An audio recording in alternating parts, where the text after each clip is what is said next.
Something strange is going on in Dodger Town, and I want to get to the bottom of this story because we need answers. It's one thing when you spend $750,000 on a player plus a $6.5 million signing bonus, and he's in his younger 20s. You expect him to deliver. Well, there's some sad news out today. Dodgers offer an update information on Roki Sasaki's health status. Remember, he's only been on the 15-day IL list, so it hasn't been very long, but the Dodgers can't seem to find out what's going on. And look, fingers crossed for Roki Sasaki. I think he's going to be fine, and I think that if your plan of the Dodgers is to get him back by the end of the All-Star break so you can get him back in business, I think he's going to be good. But, I mean, remember, what is he, 24 or something like that? And the Dodgers signed him for $750,000 and then gave him a $6.5 million signing bonus. So you just got to hope that it's not worse than what's going on right now. Here's what Dodgers pitching manager Mark Pryor was able to provide an update on the rookie. See, his team is being patient. And you know what? You better be patient with him, okay? You signed him. He's a young dude. You don't want to get him injured again. You don't want him to have surgeries. So Sasaki joined a long list of injured pitchers, been rehabbing his shoulder in hopes of returning to the mound later in the month. He doesn't feel pain, but he's not yet at the point where he can apply enough intensity to move forward in his progression, meaning he can throw from the mound, but it's just soft reception is what they're saying. Excuse me. He's exercising his pitching, not necessarily forcing it. So Pryor said at a press conference at Dodger Stadium talking about Sasaki and what to do about it. And to tell you what, there's really nothing you can do. Don't force it. Get him better. And I think the natural progression should be soon that we'll start seeing him be able to force some pitches across the plate. So it's a thing to pay attention to.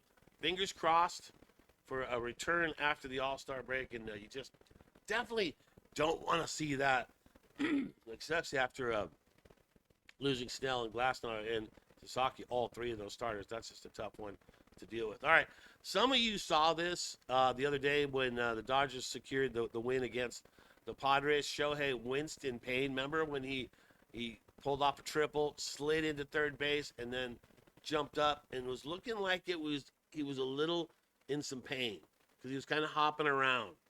So what does Robert say about that? Is there a story on this? Brad J. explain. Third person, man, I tell you. All right, there's a slightly scary moment in the game for Dodger fans when, excuse me, defending champs were up 4-2. Hunting an insurance run at the top of the ninth. Shohei roped a triple. He sure did rope a triple. To right field, the reigning NL MVP slid into third base. However, he came up a little lame and appeared to have tweaked something on the side. And you could see it, too, when he jumped up. I know that I'm not the only one who was watching that game who thought the same thing when that happened and probably went, oh, my goodness, no. We do not need the show being injured, that's for sure. Superstar slugger stayed in the game. Well, I mean, it was the ninth inning, too. Scored later in the inning. He did score. RBI single to Will the Thrill Smith. After the game, manager Dave Roberts gave an update on Ohtani's status via Fabian Ardaya from The Athletic and says, Shohei is fine, Dave Roberts said. So Ardaya reported that on X, formerly known as Twitter. And so it's a no story. But the way he came up didn't look like that was a no story. He was hopping around. So what supposedly happened is he'd got his foot stepped on the slide into third base. So that is what the total story is on that. So looks like a no story. Looks like some fake news on that one. Hey, subscribe, like, turn on notifications, all right? We're trying to build to that 8,000 number, fastest growing Dodger station out there. Appreciate you guys, but 60% not subscribed out of the 30-something that are. Come on. Come on, man. Get on there. Subscribe. All right. A big matchup tonight in L.A. And, well, I tell you about this. If the Dodgers start to send a message to the Giants, the real rivalry between the Dodgers, then they better do it tonight. They better do it tonight. You got Yamamoto on the mound tonight. And with Yamamoto on the mound, He's got to get run support. What the heck is going on? Give the man some run support, please. Can we just do that? So here's Logan Webb. That's what he's done. And Yoshinobu Yamamoto right there. You can see his numbers. That's not his current ERA is 2.20 for Yamamoto. It shows 3.45. That's his last 3 appearances because he had that one bad game. And then you look at Logan's 2.58, and he's pitched quite well as of recent. And Logan Webb is a guy that the Dodgers have to be careful with because he's one heck of a pitcher. So if this game could be a very low-scoring game because both of these guys are dialed in. This could be like a 2-1 game, a 1-0 game, a 3-1 game. You just don't know with these. But the Dodgers need to send a message, and they need to do it to Logan Webb, saying, hey, look, we're still the Dodgers. We're still the defending world champions, and we're going to bring it to you. So that's what I say on that. Let's look at the Dodgers who have actually done well against that man right there, against Webb. So you look at it right there. Betts has taken him deep twice. So you know Betts is ready to go. 345 average against Webb. That's solid. Conforto, I'm going to tell you right now, Conforto will get the start being that he's had a 333 average against him. So look for Conforto to probably start in left field. It hasn't been determined yet. But I would bet that Roberts looks at these numbers and he decides the exact same thing. Like that guy needs to be in. So Conforto, 333. He'll get a start tonight for sure. Edman batting 214 is now not the time to bring him back because that ankle injury, maybe not.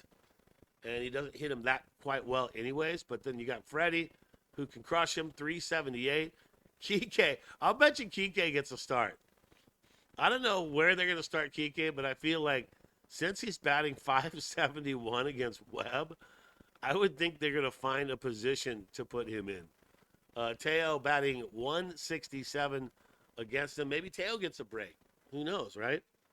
Let's see the next page, please. There we go. What's Muncy done against him? Muncy's going to be in the game, 333. He's had 3 deep against him. Ohtani obviously will start. Pajes obviously will be in the game. But Miggy Rowe could end up getting a start with 286 against him.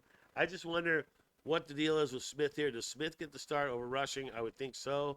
We'll see what the Dodgers do on that as they get ready to take on their arch rivals, the Giants. The hated Giants. And look, people can say that the Padres-Dodgers is a rivalry, but still, the Giant-Dodger rivalry has gone on for so many years. This dates all the way back to New York, 40s and 50s back then. So this is a big rivalry, and the Dodgers need to step up. And the one thing they need to do, 2 words, run support. They've got to get some run support to Yamamoto. They haven't been able to do it. You got to hope that today they do that. Get the start. There's only 1 game separating these guys. Get the start. Get it done. Get some offense going, and take the win. That's the way you start things out. 3 against the Giants. Starts tonight. Brad J, as you go through the day, always remember just to think Dodger blue, and let's go Dodgers.